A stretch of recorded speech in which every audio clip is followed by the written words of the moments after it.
अल्लाह तो इतना कदरदान है कि बिशर हाफी रहमतुल्लाह अलैह ने शराब की हालत में अल्लाह का नाम उठाया था, ऊंचाई पे रख दिया था।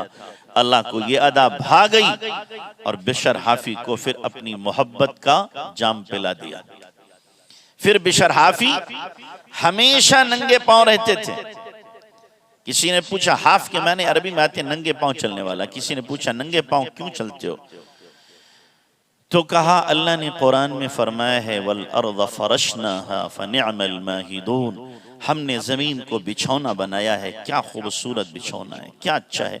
मैं अल्लाह के बिछौने पर चप्पल लेके चलूं, जूता लेके चलूं? नहीं, ये बेअदबी है। ये क्या है? बेअदबी है। और बाज लोगों ने लिखा वो इसलिए नंगे पैर चलते थे कि अल्लाह ने उनको तौबा की तौफीक का जरिया उस वक्त बनाया जब उन्होंने अल्लाह के नाम को उठा के रखा था, तो उस वक्त नंगे पैर थे कि अल्लाह ने जब मुझे इस हाल में तौबा की तौफीक दी है, जिंदगी भर नंगा ही रहूंगा। उनकी तरफ से ये अदब था और अल्लाह की तरफ से ये करम था कि जिस रास्ते से वो चलते थे उस रास्ते की जमीन गंदगी को खा लेती थी। अल्लाह ने जमीन को हुक्म दिया था, मेरा ये वली, मेरा दोस्त जिस रास्ते से गुजरे मजाल नहीं उस पर गंदगी रहे, गंदगी खा लेती। जिस दिन उनका इंतकाल हुआ तो एक तांगे वाला तांगा लेके जा रहा था, वो उतरा तांगे से रोने लगा। किसी ने पूछा क्या हुआ, क्यों रो रहे हैं? कि बिशर हाफी का इंतकाल हो गया। तुझे कैसे पता चला? कि मैं साल से तांगा इस रोड पे चला रहा हूँ, मेरे घोड़े ने कभी इस रास्ते पे लीद नहीं की, इसलिए कि अल्लाह वाला गुजरता है। आज इसने लीद की है तो इसका मतलब यह है कि वो अल्लाह वाला दुनिया में बाकी नहीं रहा। पता लगाया गया तो उसी वक्त इंतकाल हुआ था।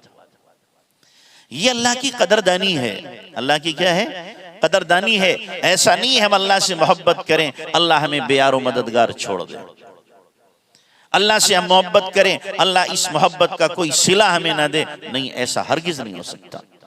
तो तय करो कि इंशाअल्लाह हम अल्लाह तबारक व तआला से हकीकी मोहब्बत करेंगे। ये मजमून बहुत लंबा है। क्या है? बहुत लंबा मजमून है। तो इसलिए मोहब्बत का जवाब मोहब्बत से दो। मोहब्बत का जवाब कैसे? एक नमाज हम पढ़ते हैं, कौन सी? कि ठेका ले रखा। मैं कहा करता हूँ ठेका ले रखा। हमने कहेगा जब भी नियत बांधी तब बच्चे दाखुल वल्लाह, यहीं से तो पढ़ते हैं।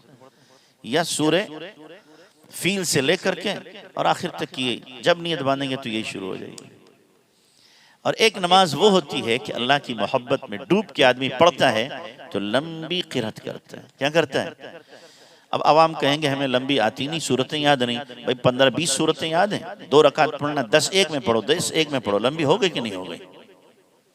हुफ्फाज़े किराम है तो लंबी पढ़े। अब मान लो ईशा की सुन्नतें पढ़ना है आपको, तो ईशा की सुन्नतों में आप सूरह मुल्क क्यों नहीं पढ़ते? सूरह मुल्क पढ़ो, उसके बाद नफल पढ़ो, उसमें आप क्या पढ़ लो? अलिफ लाम मीम सजदा पढ़ लो। लंबी हो गई कि नहीं हो गई? वितर पढ़ो, सुन्नत के मुताबिक पढ़ो। सूरह यासीन पढ़ो, लंबी हो गई कि नहीं हो गई? लेकिन हम लोगों को नमाज में बस जल्दी रहती है। नमाज में जल्दी है, बाकी काम सारे सुकून से होना चाहिए। और नमाज क्या होना चाहिए? जल्दी होना चाहिए। हजरत कारी फतेह मोहम्मद साहब रहमतुल्लाह अलैह थे। कारी फतेह साहब रहमतुल्लाह अलैह थे। मौलाना के पीर मौलाना मुनीर साहब रहमतुल्लाह अलैह ने लिखा है कि वो जब हरम जाते थे तो 55 मिनट का सजदा होता था। कितना? नियत बनते थे, तवाफ के बाद 2 रकात फजर बाद पढ़ते थे, तो साथी कहते चलो कारी साहब ने नियत बांध ली। वो जाते थे, नहाते थे, नाश्ता करते थे, आते थे, कारी साहब की 2 रकात पूरी नहीं होती थी। 55 मिनट का सजदा हमारे बस का है? हम तो कहेंगे नक्सीर फूट जाएगी। क्या होगी? नक्सीर फूट जाएगी, दिमाग गर्म हो जाएगा। लेकिन जिसके दिल में अल्लाह की मोहब्बत हो और अल्लाह के इश्क में जो वारफ्ता हो चुका हो, उसको 55 मिनट का पता नहीं चलता। एक मरतबा रियाजुल जन्ना में उन्होंने लंबा सजदा किया। एक अरब बैठा कहने लगा इन्नहु कदमात शेख, बड़े मियाँ गए, बड़े मियाँ गए। वो समझा मर गए, इतना लंबा सजदा कौन करता? अब 55 मिनट बाद उठा रहे हैं, अल्लाह अकबर। कितना मजा आता होगा। अल्लाह हमें भी जिंदगी में एक ही सजदे की ऐसी तौफीक दे दे, जो सजदा ऐसा हो कि जिसमें सिर्फ अल्लाह हो, बाकी किसी का ध्यान ना हो। हज़रत मौलाना इस्माइल सईद देहलवी रहमतुल्लाह अलैह का वाक़या है ना कि हजरत ने एक मरतबा इरादा किया 2 रकात ऐसी पढ़ूंगा जिसमें अल्लाह के अलावा किसी का ध्यान ना हो। पूरी रात पढ़ते रहे, 2 रकात ऐसी नसीब ना हुई, पूरी रात। अगले दिन अपने शेख के पास गए। अब जब पहुंचे सैयद अहमद बरेलवी रहमतुल्लाह अलैह के पास कि हजरत मैंने पूरी रात कोशिश की लेकिन 2 रकात ऐसी नसीब नहीं हुई। कहा ठीक है, आज मेरे साथ पढ़ना। इशा के बाद नियत बांधी, हजरत ने भी साथ में नियत बांधी। अब शेख ने जब तवज्जो दी तो 2 रकात में सिवाय रोने के कुछ नहीं था। रोते ही रहे, रोते ही रहे, रोते ही रहे, इसी हाल में कि जिंदगी में ऐसी 2 रकात कभी नसीब नहीं हुई। हमें भी तो ऐसी नमाज अल्लाह दे, हम भी तो ऐसी नमाज पढ़ें, मोहब्बत वाले सजदे हम भी तो करें। जैसे एक साहबी के बारे में आता ना, हजरत खुज़ैमा रज़ियल्लाहु ताला, उनके बारे में आता अल्लाह के नबी मैंने ख्वाब देखा है मैं आपकी पेशानी पे सजदा कर रहा हूँ। क्या कहा? मैं आपकी पेशानी पे सजदा कर रहा हूँ। तो आपने फरमाया अच्छा आओ अपना ख्वाब पूरा कर लो। अल्लाह के नबी सल्लल्लाहु अलैहि वसल्लम ने अपनी पेशानी पे उनको सजदा कराया। वाह क्या नसीब, क्या नसीब है। तो मोहब्बत वाली नमाज,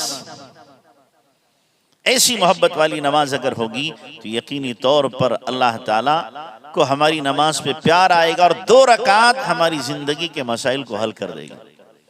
इमाम ज़ैनुल आबिदीन रहमतुल्लाह अलैह जब नियत बांधते थे तो चेहरे का रंग बदलता था, एकदम सर्द पड़ जाता था।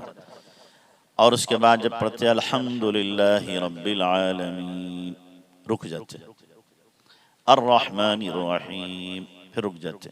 लंबा वक्फा सकता करते। किसी ने पूछा हजरत और लोग तो इतना लंबा सकता नहीं करते, आप इतना लंबा वक्फा क्यों करते हैं? क्या जवाब दिया? अतलज़्ज़ु बिजवाबि रब्बी, अल्लाहु अकबर, अतलज़्ज़ु बिजवाबि रब्बी, मैं अपने रब के जवाब से मजा लेता हूँ। रब के जवाब से, हदीस में ना जब बंदा कहता है अल्हम्दुलिल्लाहि रब्बिल आलमीन, अल्लाह क्या कहता है? हमदनी अब्दी, मेरे बंदे ने मेरी तारीफ की। कि मैं अपने दिल के कान से सुनता हूँ मेरा अल्लाह कह रहा हमदनी अब्दी। अर्रहमानिर रहीम, अल्लाह फरमाता असना अलैया अब्दी, मेरे बंदे ने मेरी सना बयान की। मैं अपने दिल के कान से सुनता हूँ, अल्लाह कह रहा है। बंदा कहता है इय्याक मालिकी यौमिद्दीन, अल्लाह फरमाता है मज्जदनी अब्दी, मेरे बंदे ने मेरी बुजुर्गी बयान की, मैं अपने दिल के कान से सुनता हूँ। कभी हम भी तो ऐसे पढ़ा कर। रमजान में तरावी आती तो क्या हशर होता है कुरान का, हा? कि एक सांस में सूर्य फातिहा पूरी, कि हम अल्लाह को जवाब भी नहीं देने देंगे। नऊज़ बिल्लाह, इतनी जल्दी पढ़ेंगे। सोचो हम किसके साथ ये हशर कर रहे हैं? अल्लाह के कलाम के साथ में, अल्लाह के कलाम के साथ में। तो इसलिए मेरे भाइयों नमाज पढ़ो मोहब्बत वाली, मोहब्बत वाली नमाज। अल्लामा इब्न क़य्यिम रहमतुल्लाह अलैह ने अन्नशुत तीब उनकी किताब है, ने अल-वाबिलुस सय्यिब किताब है, उसमें लिखा है कि जब बंदा कहता अल्लाहु अकबर तो अल्लाह फरमाता है इरफउल हुजब बैनी व बैन अब्दी, मेरे और मेरे बंदों के दरमियान के पर्दे हटा दो, मैं अपने बंदे से बात करूंगा, मैं अपने बंदे से बात करूंगा।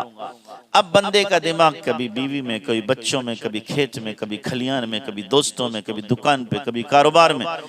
तो 3 मरतबा अल्लाह की तरफ से सदा आती है इला खैरिम मिन्नी, इला खैरिम मिन्नी, इला खैरिम मिन्नी, मेरे बंदे मुझसे अच्छा कौन है जिधर तूने दिल लगा रखा है? मेरे बंदे मुझसे अच्छा कौन है जिधर तू अपने दिलो दिमाग को लगा रहा है? इला खैरिम मिन्नी, कहाँ जा रहा मुझे छोड़ के, कहाँ जा रहा मुझे छोड़ के? जब 3 मरतबा सदा देने के बावजूद मुतवज्जे नहीं होता तो अल्लाह फरमाता है फरिश्तों से इरखौल हुजब बैनी व बैन अब्दी, पर्दे डाल दो, मेरा बंदा मुझसे बात नहीं करना चाहता।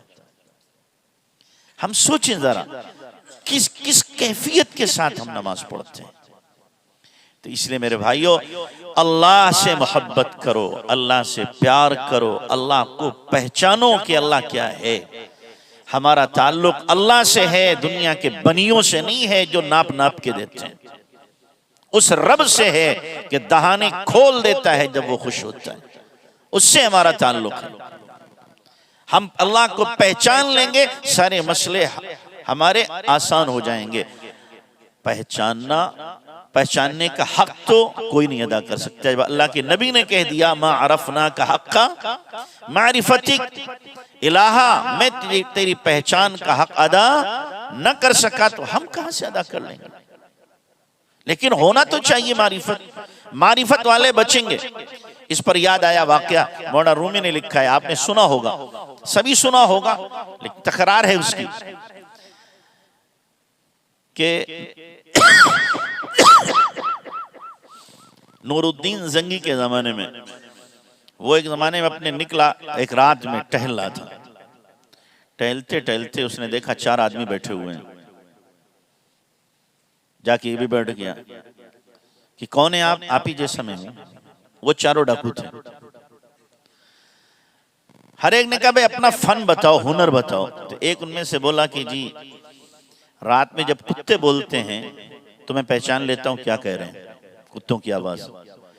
दूसरा बोला कि जी जब मैं जिसको रात में देखता हूं दिन के उजाले में पहचान लेता हूं। तीसरा बोला कितनी भी मजबूत दीवार हो मैं कमंद लगाता हूं और उसमें नकब लगा देता हूं। चौथा बोला मैं सूंघ कर बता देता हूं खजाना कहां है। अब चारों ने पूछा जी आप भी बताएं। कि जी मेरे पास हुनर ये है कि जब कोई तख्तेदार पे चढ़ रहा हो, सूली हो रही, मेरी दाढ़ी हिल जाए तो बच जाता है। कहने लगे जी आप ही हमारे सरदार हो, हमारा तो काम ही ऐसा रोजाना पकड़े जाएंगे, आप हमारे सरदार ठहरे। कि जी अब डाका कहाँ डाला जाए। तो बादशाह साथ में था, कहने लगा कहाँ रोजाना डाका डालेंगे, आज चलो बादशाह के महल में डाला जाए। कि ठीक है। जैसे ही चले कुत्ता भौंकने लगा। जो आवाज पहचानता था कुत्ते की, उसने कहा कुत्ता कह रहा है बादशाह तुम्हारे साथ है, बादशाह तुम्हारे साथ है।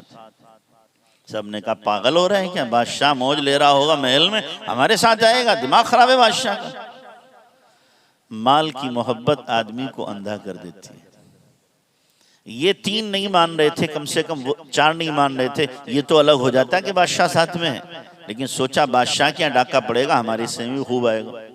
तो माल की मोहब्बत में क्या हो गया, ये भी अंधा हो गया। अपने इल्म पर आदमी फिर अमल नहीं करता। जब माल की मोहब्बत दिल में बस जाती है। आगे बढ़े, नकब लगाने वाले ने नकब लगाई, सूंघने वाले ने बताया यहाँ पे खजाना है, निकाला गया। बादशाह साथ में था, यहाँ से निकालो, यहाँ से निकालो, निकल गया सारा खजाना। फिर बाहर आए, बाहर आकर के तकसीम हुआ, बादशाह के हिस्से में भी आया। अब बादशाह ने छुप के देखा कौन कहाँ जा रहा है। चारों के घर देखे और निशान लगा दिया उन पे। फजर से पहले ही बादशाह ने पुलिस वालों को भेज दिया, फला फला फला फला मकान पे निशान लगा है, जो है पकड़ के ले आओ। किसी गवाह की जरूरत नहीं है। चारों आ गए। 4 में से 3 तो बिल्कुल उनके चेहरे फक हो रहे, पीले पड़ रहे, और एक बिल्कुल नॉर्मल, एक बिल्कुल नॉर्मल। अब कहा चढ़ाओ इनको फांसी के फंदे पे। तो एक ने कहा जो नॉर्मल था, बादशाह सलामत, रात में जिसको देखता हूं दिन में पहचान लेता हूं, रात वाले आप ही तो ना। हम सबका हुनर हमें यहाँ तक ले आया है, तख्तेदार पे चढ़ा दिया है।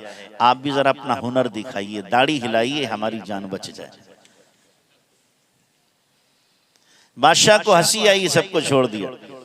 मौलाना रूमी ने इससे क्या मतलब निकाला कि जिसको मारिफत की आंख हासिल थी वो सूली से उसने सबको बचा लिया।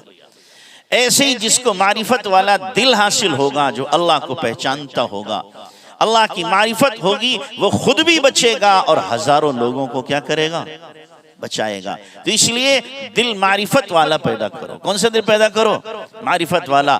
हमारा दिल अल्लाह को पहचान ले। हमारा दिल किसको पहचान ले, अल्लाह को पहचान ले।